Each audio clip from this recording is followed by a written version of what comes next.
Tapi kenapa Gus Dur nggak mau nurut? Tanya dia, jangan tanya saya dah. Belum pernah dibuktikan saya bersalah. Yang bersalah bahkan pansusnya DPR yang dipimpin oleh sekarang Menteri Sosial Bachtiar Hamzah, yaitu menurut undang-undang pansus itu harus tutup pintu supaya nggak didengar orang dari luar.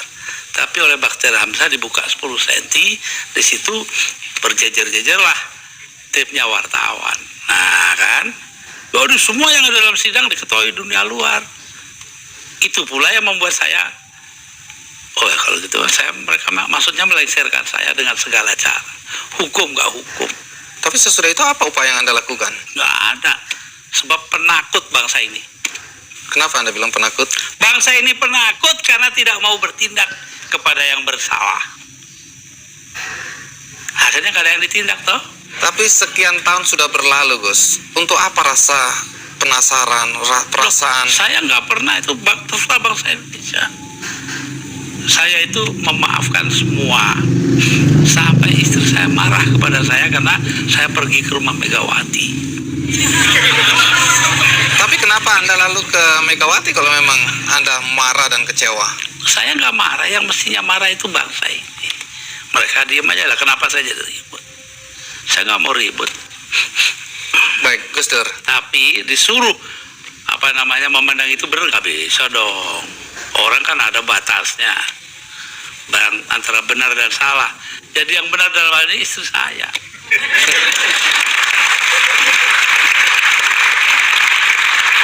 Tapi kenapa Gus Dur nggak mau nurut? Tanya dia, jangan tanya saya dah. 300.000 orang mas tanda tangan supaya saya jangan berhenti jadi presiden, tahu? Tapi saya bilang, daripada bangsa ini pecah dalam pertempuran, darah mengalir karena saya, mendingan saya lengser aja deh. Nah itu. Tapi omongan ini kan dibilang omongan ngawur, Gus. Karena faktanya ketika Anda bilang nanti jutaan orang akan datang masuk Jakarta, orang-orang dari Jawa Timur, begitu ditunggu-tunggu nggak datang. Saya yang nahan kok.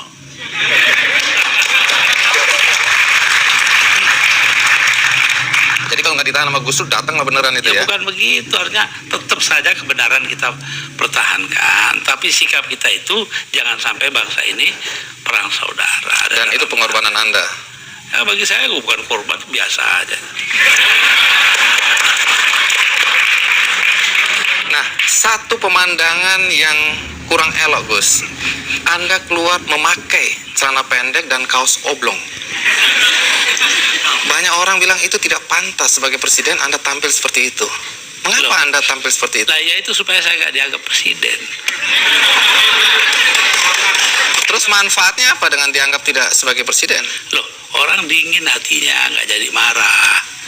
Tapi Gus Dur, dalam upaya mencopot Anda, siapa orang yang paling bertanggung jawab atas pencopotan tersebut menurut Anda? 2. Siapa? Amin Rais dan Megawati. Mengapa?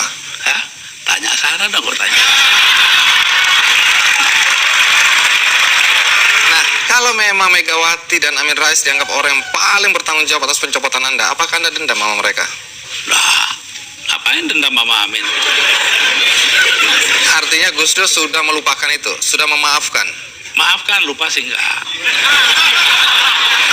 Nah, pernahkah setelah peristiwa ini, apakah itu Megawati atau Amin Rais datang ke Anda untuk meminta maaf? Enggak ada. Mereka merasa dirinya benar, ya sudah. Besok-besok akan terbukti oleh bangsa ini sendiri kok. Pernyataan ini agak bertentangan dengan kenyataan bahwa kelihatannya Gus Dur sama Pak Amin Rais sama Ibu Megawati akur-akur aja, rukun-rukun aja. Saya di dunia ini yang pantas pemimpin Indonesia ya, yang pantas jadi musuh saya cuma satu, Mas. Siapa itu? Pak Harto. Artinya tapi apa itu pun saya hari raya masih ke sana, masih jadi teman baik saya. Artinya apa itu?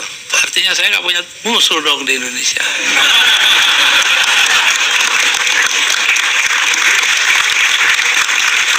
Ada satu hal, kita banyak mendengar bahwa teman-teman dekat Anda dulu menyesalkan kenapa Anda jadi presiden.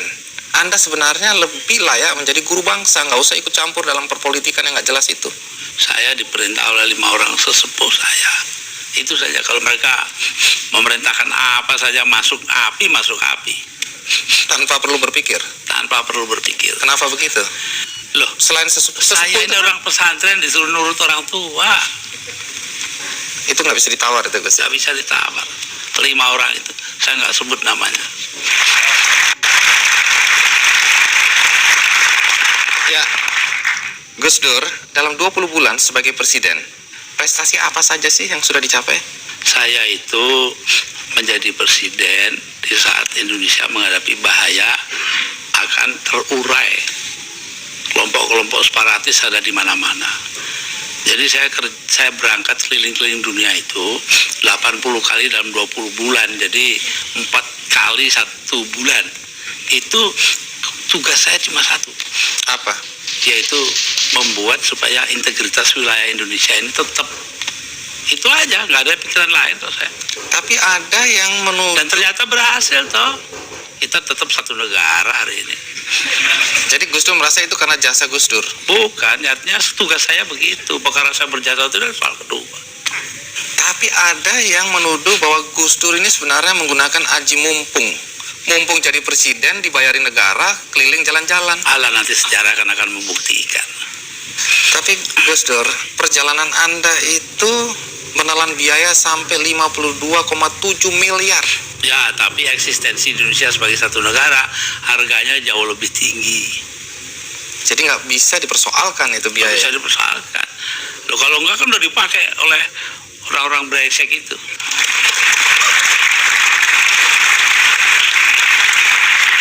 Salah satu yang masih menjadi perdebatan sampai sekarang adalah ketika Gus Dur membubarkan Departemen Sosial dan Departemen Penerangan. Kalau Departemen Sosial dulu, apa alasan persisnya? Sementara banyak orang telantar yang harus diayomi oleh Departemen itu. Persisnya itu. Karena departemen itu yang mestinya mengayomi rakyat ternyata korupsinya gede-gedean. Sampai hari ini. Kalau membunuh tikus kan tidak perlu membakar lumbungnya. Oh memang. Kenapa Anda bakar lumbungnya? Bukan. Karena tikusnya sudah menguasai lumbung.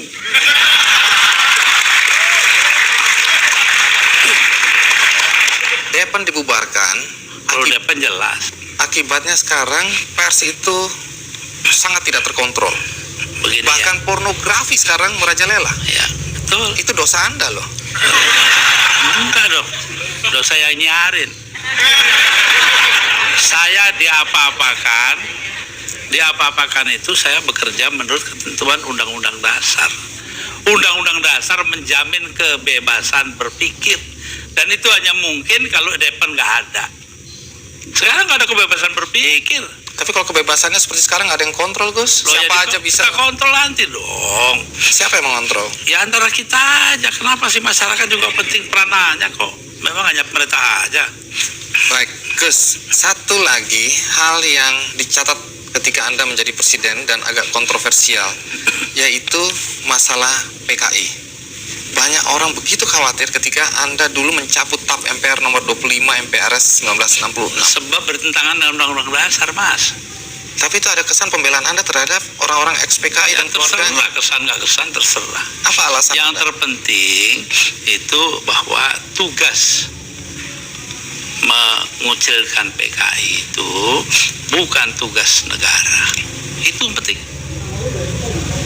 Apa artinya pemisahan agama dari negara kalau negara ngurusin segala hal? Padahal yang menentang PKI kan cuma beberapa gelintir orang aja.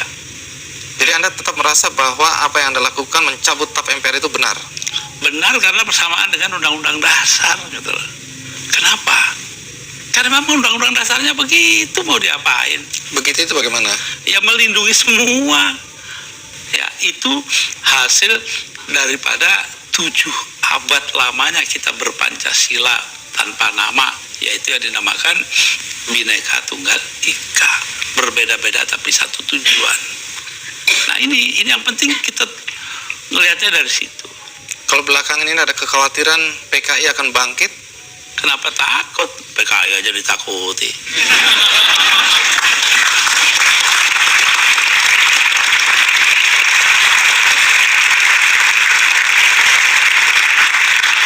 Gus Dur, di antara banyak statement Anda atau pernyataan Anda yang dianggap ngawur, dianggap nyeleneh, ada satu yang dicatat dan dianggap serius, Yaitu ketika Anda berada, kalau nggak salah, di Italia, Anda menyatakan bahwa pernah suatu ketika Faisal Tanjung, waktu itu Panglima ABRI, diminta untuk menghabisi Anda. Jadi yang minta adalah Pak Harto. Anda dan Megawati ingin dihabisi. Dan statement itu terbuka loh, Gus Dur. Dugaan Anda kata-kata dihabisi ini, dihabisi karirnya atau dibunuh? Tanya Pak Harto. Kenapa? Karena Faisal Tanjung mengucapkan itu. Lalu Pak Wiranto sebagai Panglima Kostrad nelpon saya, Gus, Panglima saya kok bilangnya begini-begini ya. Saya anggap itu soal politik lah. Pak Harto juga bukan soal pribadi kok, itu soal politik. Politik mengharuskan itu. Tapi saya tahu juga kebiasaan Raja Jawa. Pak Harto kan anggap dirinya Raja Jawa. Apa yang dilakukan tangan kanan, tangan kiri nggak boleh tahu. Karena itu saya bilang sama Pak Wiranto, begini Pak Wir, tolong Anda pergi ke Pak Harto, tanya omongannya Faisal Tanjung yang begitu itu betul nggak? Apa jawabnya Pak Harto di Cendana kepada Pak Wiranto? Bahwa, wah nggak mungkin dong saya begitu. Megawati itu dilindungi ayahnya, Gus Dur dilindungi para kiai. Lah selesai sudah. Mau soal politik, saya nggak ada dendam pribadi, nggak ada. Malah saya terus terang aja, ini ada ya, ini anak saya ini ikut saya kemarin hari raya pertama, hari Sabtu, saya soal Pak Harto, ya maaf-maafan hari raya, sudah selesai, terus makan, pulang. Ya, tapi ini kan untuk meluruskan sejarah, jangan sampai orang salah paham mengenai Iya, ini. tahu, Pak Faisal Tanjung juga secara terbuka mengklarifikasi bahwa tidak pernah ada itu. Jadi apa yang Anda Ya, kalau bilang, begitu Pak Wiranto dong, dia mengatakan Pak Wiranto bohong. Anda bilang ada operasi naga hijau, naga merah, itu kan orang bilang Memang ya begitu, saya dengarnya kok. Gus Dur ini ngarang-ngarang aja. Ya saya nyatanya nanti sejarah akan buktikan betul tidaknya itu. Tapi Gus Dur sendiri pernah datang ke Pak Harto untuk mengklarifikasi ini. Nggak perlu ngapain. Tapi dari penjelasan Pak Wiranto memang Pak Harto bilang tidak pernah ada karena Iya. tadi itu ya. Kayak kemarin ini, saya ke tempatnya Pak Harto. Sepulang saya dengan suara terbata-bata karena Pak Harto itu sudah banyak lupa. Itu ngomong kepada para ajudannya. Ngomongnya apa? Saya pengen ngomong dengan Gus Dur panjang-panjang tapi nggak bisa. Itu tuh. Coba. Kenapa nggak bisa? Ya karena dia pelupa itu, terbanyak gak lupa. Pak Harto itu orang pinter loh. Jasanya bagi bangsa ini besar sekali walaupun dosanya juga besar.